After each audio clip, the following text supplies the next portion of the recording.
মশলাটা কষি কষি তেল বেরিয়ে যাচ্ছে।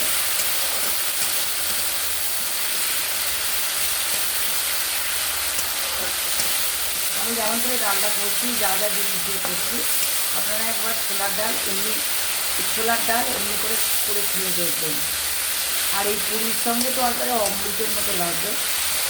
একবার করে খেয়ে দেখবেন, যেহেতু কমেন্টে লাইক জানাবেন।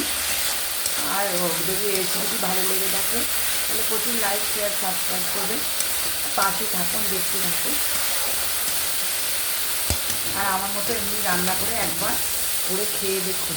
এবার আমি ডালটা দিয়ে দেবো। তেল বেরিয়ে এসেছে, এই যে তেল বেরিয়ে মশলাটা কষে কষে তেল বেরিয়ে এসেছে। এবার আমি ডালটাকে আমি সিদ্ধ করে রেখে দিয়েছি, দিয়ে আমি এবার দিয়ে দেবো ছোলার ডালটা। এবার ডালটা আমি ঢেলে দিলাম।